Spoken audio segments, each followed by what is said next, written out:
السلام عليكم ورحمة الله وبركاته. الحمد لله رب العالمين، والصلاة والسلام على أشرف المرسلين وآله وصحبه أجمعين. قال الله تعالى في القرآن العظيم: أعوذ بالله من الشيطان الرجيم، بفضل بسم الله الرحمن الرحيم. ذلك الكتاب لا ريب فيه هدى للمتقين. صدق الله العلي العظيم. قال النبي صلى الله عليه وسلم: إنما الأعمال بالنيات، أو كما قال عليه الصلاة والسلام. صدق نبينا سيد البشر صلى الله عليه وسلم. الحمد لله. சர்வ புகழும் புகழ்ச்சியும் ஏக இறைவனாகிய அல்லாஹ் ஒருவனுக்கே உரித்தாகுக. அல்லாஹுவின் அருள் நம் அனைவரின் மீதும் எந்தவிதமான குறைபாடுகளும் இல்லாமல் முழுமையான முறையில் இறங்கி அருளட்டுமாக.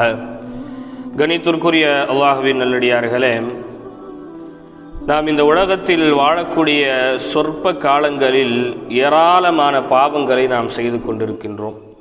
அல்லாஹுவாலும் அல்லாஹுடைய ரசூலாலும் தடுக்கப்பட்ட விளக்கப்பட்ட எண்ணிலற்ற பாவங்களின் மீது இன்றைக்கு மிகுந்த சர்வ சாதாரணமான முறையில் அந்த பாவங்களை சற்றும் யோசிக்காமல் நாம் செய்து கொண்டிருக்கின்றோம். இன்றைய ஜும்மாவில் நாம் பார்க்கக்கூடிய தலைப்பு என்னவென்று சொன்னால், பெருமானார் ஸல்லல்லாஹு அலைஹி வஸல்லம் அவர்களால் தடுக்கப்பட்ட 10 விஷயங்கள். இந்த 10 விஷயங்களை நம்ம வாழ்க்கையில் நம்ம சரியாக செய்தோம் என்று சொன்னால் நிச்சயமாக இம்மையிலும் மறுமையிலும் நாம் வெற்றி பெற்ற மூமீன்களாக மாற முடியும்.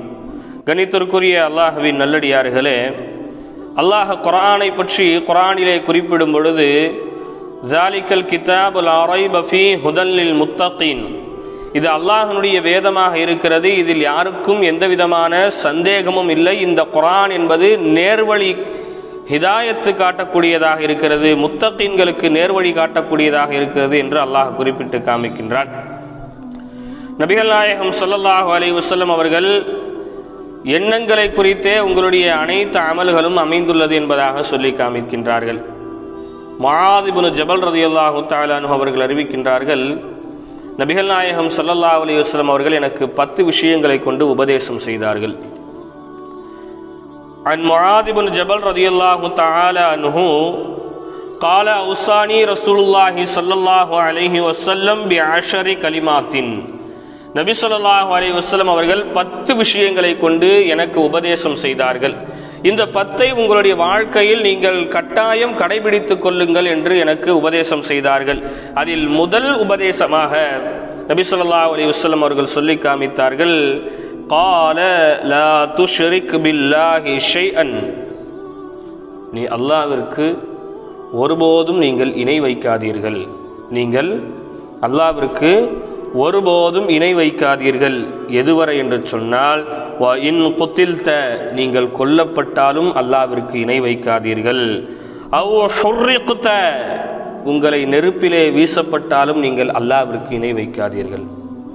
இன்றைக்கு இணை வைப்பின் பக்கம், இறை நிராகரிப்பின் பக்கம் இஸ்லாத்தை சார்ந்தவர்கள் இன்றைக்கு மிகுந்த சர்வசாதாரணமான முறையில் சென்று கொண்டிருக்கின்றார்கள். குறிப்பாக இந்த வாட்ஸ்அப்பிலும் ஃபேஸ்புக்கிலும் இன்ஸ்டாகிராமிலும் யூடியூபிலும் வீடியோக்கள் இடக்கூடிய நபர்கள், தொலைக்காட்சியில் நடிக்கக்கூடிய நபர்கள், சின்ன திரையிலே இடம்பெற வேண்டும் என்பதற்காக மாறு வேடங்கள் இடக்கூடியவர்கள், இஸ்லாத்தில் இருந்து கொண்டு மாற்று மத சகோதரர்கள் செய்யக்கூடிய அனைத்து காரியங்களையும் செய்யக்கூடியவர்கள், வெறும் பணத்திற்காக, வெறும் சுகத்திற்காக, வெறும் பிரபலியத்திற்காக இன்றைக்கு இஸ்லாத்தை விட்டு எத்தனையோ நபர்கள் வெளியேறி கொண்டிருக்கின்றார்கள். இது ஒரு புறம் இருந்தால், காதலுக்காக இஸ்லாத்தை விடக்கூடிய ஆண்களை நாம் பார்க்கின்றோம். காதலுக்காக, காதலனுக்காக இஸ்லாத்தை விட்டு வெளியேறக்கூடிய பெண்களை இன்றைக்கு நாம் பார்க்கின்றோம். எங்களுக்கு எங்கள் காதல் தான் பெரியது, எங்கள் காதல் புனிதமானது, நான் முஸ்லீமான பெண்ணாக இருந்தாலும் அவனோடு தான் நான் வாழ்வேன். இஸ்லாத்தை விட்டு வெளியேறக்கூடிய பெண்கள் இன்றைக்கு பள்ளிக்கூடங்களிலே கல்லூரிகளிலே படிக்கக்கூடிய பெண்கள் இன்றைக்கு இஸ்லாத்தை விட்டு இஸ்லாத்தின் மதிப்பும் மரியாதையும் தெரியாததின் காரணமாக ஒரு இறை நிராகரிப்பு செய்யக்கூடியவரோடு சேர்ந்து வாழக்கூடிய ஒரு கேவலமான ஒரு சூழ்நிலை இன்றைக்கு நாம் பார்த்து கொண்டே இருக்கின்றோம். அப்போ ரசூலுல்லாஹ் சொல்றாங்க, லா துஷ்ரிக்கு பில்லாஹி ஷைஆ, அல்லாஹ்வுக்கு நீங்கள் ஒருபோதும் இணை வைக்காதீர்கள். இன் குதில்த, நீ கொல்லப்பட்டாலும் அல்லாஹ்வுக்கு இணை வைக்காதீ. அவ் ஹுர்ரிக்த, உங்களை நெருப்பிலே வீசப்பட்டாலும் நீங்கள் அல்லாஹ்விற்கு இணை வைக்காதீர்கள். பணத்திற்காக, பதவிற்காக, உடல் சுகத்திற்காக, உடல் சொகுசிற்காக இன்றைக்கு இஸ்லாத்தை விட்டு வெளியேறக்கூடிய நபர்கள் எத்தனையோ பேர்கள். நஊது பில்லாஹி மின் தாலிக். அல்லாஹ் அந்த செயலை விட்டும் நம் அனைவரையும் பாதுகாப்பானாக. கணித்திற்குரியவர்களே, இரண்டாவதாக நபிகள் நாயகம் ஸல்லல்லாஹு அலைஹி வஸல்லம் அவர்கள் உபதேசிக்கின்றார்கள். முஆத் இப்னு ஜபல் ரலியல்லாஹு தஆலா அன்ஹு அவர்கள் சொல்கின்றார்கள், நபி ஸல்லல்லாஹு அலைஹி வஸல்லம் அவர்கள் எனக்கு சொல்லி காமித்தார்கள், வலா துஉக்கின்ன வாலிதைக்க, உன்னுடைய பெற்றோர்களை நீ ஒருபோதும் நோவினைப்படுத்தி விடாதீர்கள். உங்களுடைய பெற்றோருக்கு ஒருபோதும் நீங்கள் மாறு செய்து விடாதீர்கள். உங்களுடைய பெற்றோர்களை ஒருபோதும் மரியாதை குறைவாக, கண்ணிய குறைவாக, அவமரியாதையாக நீங்கள் நடத்தி விடாதீர்கள் என்று முஆத் இப்னு ஜபல் ரலியல்லாஹு அன்ஹுக்கு நபி ஸல்லல்லாஹு அலைஹி வஸல்லம் சொன்னாங்க.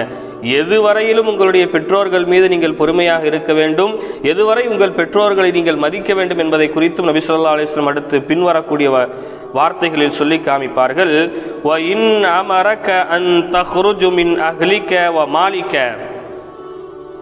உங்களுடைய பெற்றோர்கள் உங்கள் மனைவியை விட்டுவிடு என்று சொன்னாலும், உன் பொருளாதார அனைத்தையும் எங்களுக்காக செலவழி என்று சொன்னாலும் கூட உங்களுடைய பெற்றோர்களை நீங்கள் வெறுத்து விடாதீர்கள்.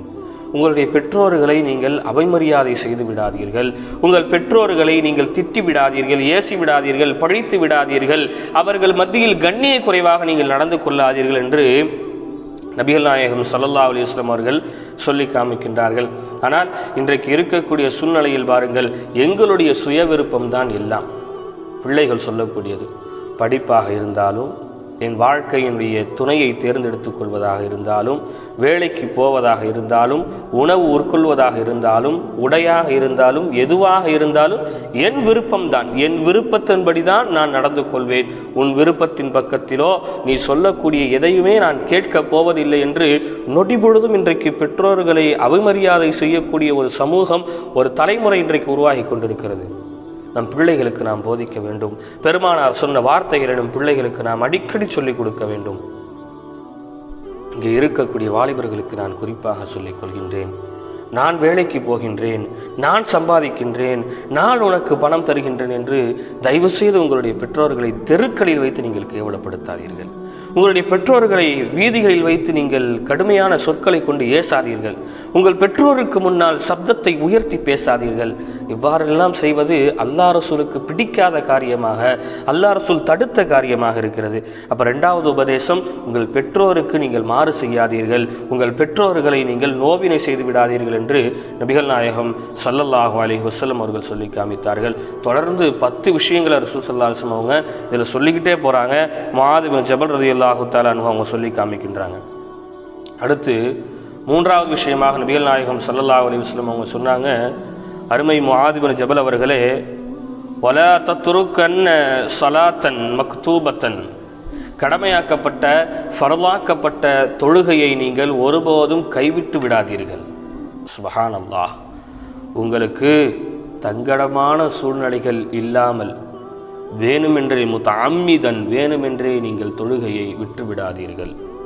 அப்படி நீங்கள் தொழுகையை விடுவது என்பது فَإِنَّ مَنْ تَرَكَ صَلَاةً مَكْتُوبَةً فَقَدْ بَرِئَتْ مِنْهُ ذِمَّةُ اللَّهِ, நீங்கள் ஒருவேளை ஃபர்லாக்கப்பட்ட தொழுகையை காரணமில்லாமல் வேணுமென்றே நீங்கள் விட்டால் அல்லாஹ் உங்கள் மீது இருக்கக்கூடிய பொறுப்பிலிருந்தும் அல்லாஹ் நீங்கிக் கொள்கின்றான். அப்படி என்று சொன்னால், நீங்கள் தொழுகையை விட்டால் உங்களுக்கு உணவளிப்பதிலிருந்து அல்லாஹ் நீங்கிக் கொள்கின்றான். உங்களுக்கு வரக்கூடிய ஆபத்துகளில் தடுப்பதை கொண்டு அல்லாஹ் நீங்கிக் கொள்கின்றான். உனக்கு ஏற்படக்கூடிய முசீபத்துகளை தடுப்பதை கொண்டு அல்லாஹ் நீங்கிக் கொள்கின்றான்.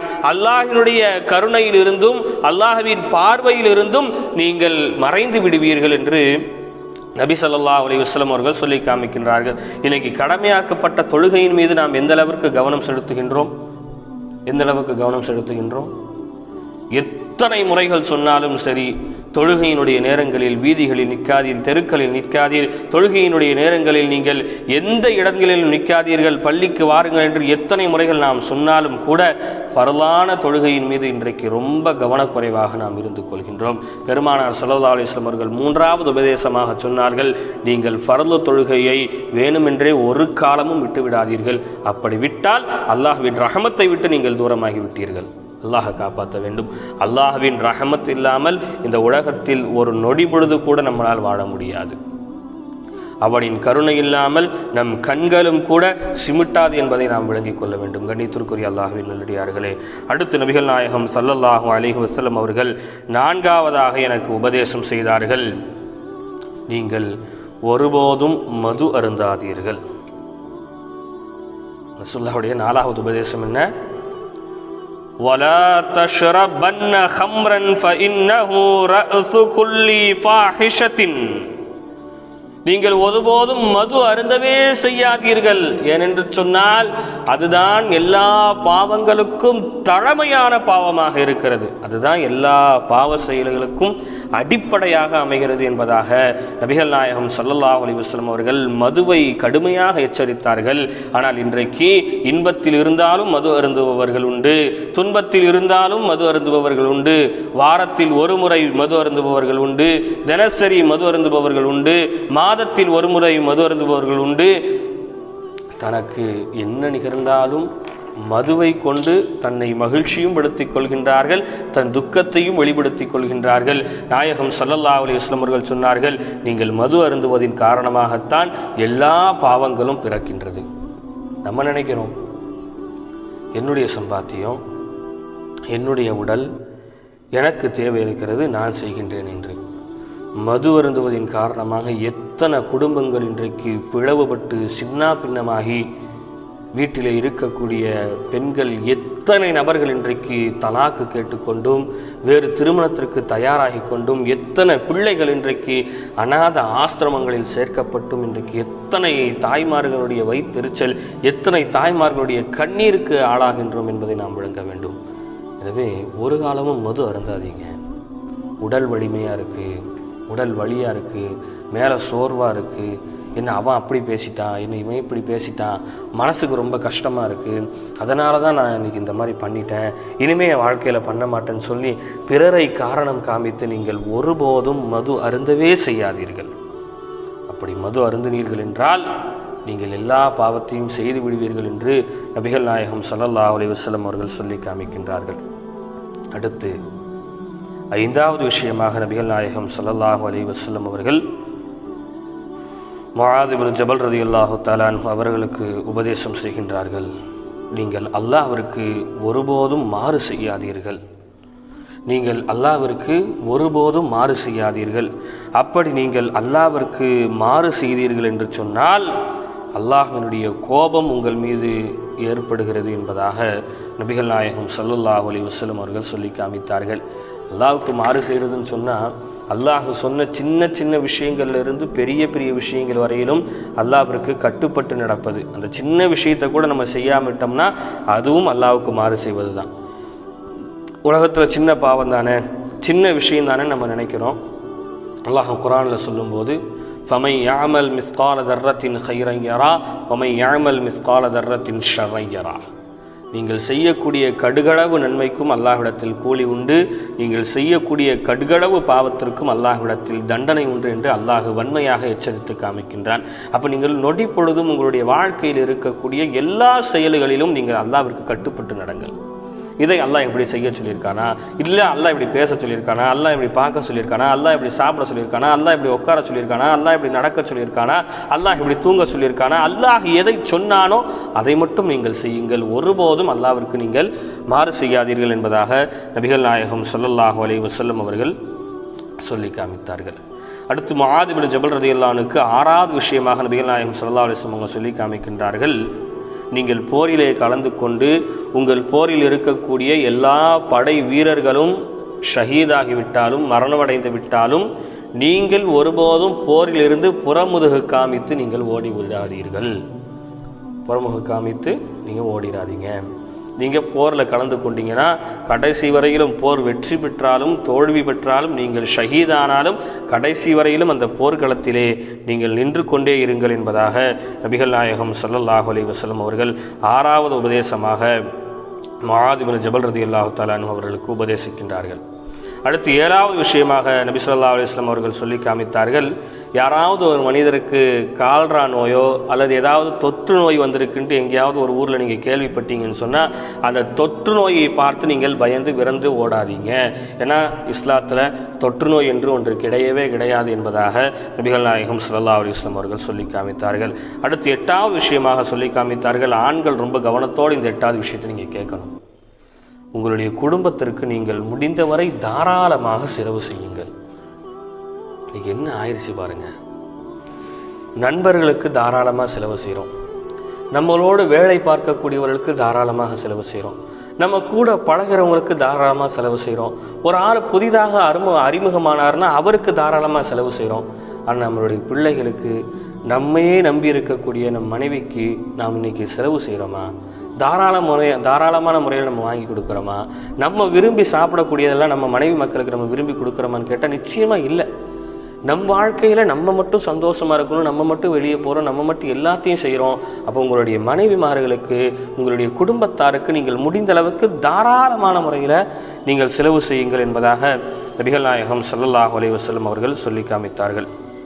அதுக்கடுத்து சொன்னாங்க, எந்த அளவுக்கு நீங்கள் தாராளமாக செலவு செய்கிறீங்களோ அதே போன்று உங்களுடைய குடும்பத்தார்களை, உங்களுடைய பிள்ளைகளை நீங்கள் கண்டிப்பதற்காக ஒரு கம்பை நீங்கள் வைத்து கொள்ளுங்கள்.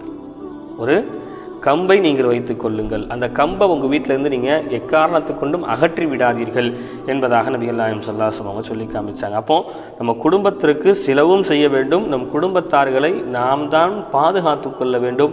அவர்களை ஹராமிலிருந்தும் தொழுகையின் பக்கம் ஏவியும் அவர்களை நன்மையின் பக்கம் ஏவவும் நீங்கள் கொஞ்சம் கடுமையை கையாளுங்கள் என்பதற்காகத்தான் நபி ஸல்லல்லாஹு அலைஹி வஸல்லம் அவர்கள் இந்த இடத்தில் இந்த வார்த்தையை பயன்படுத்தினார்கள்.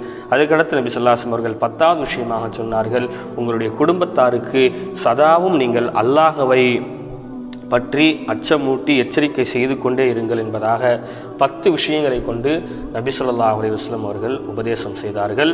இது முஸ்னத் அஹ்மத் என்கின்ற வரலாற்று நூலிலே பதிவு செய்யப்படுகிறது, ஹதீஸ் நூல்களிலே பதிவு செய்யப்படுகிறது.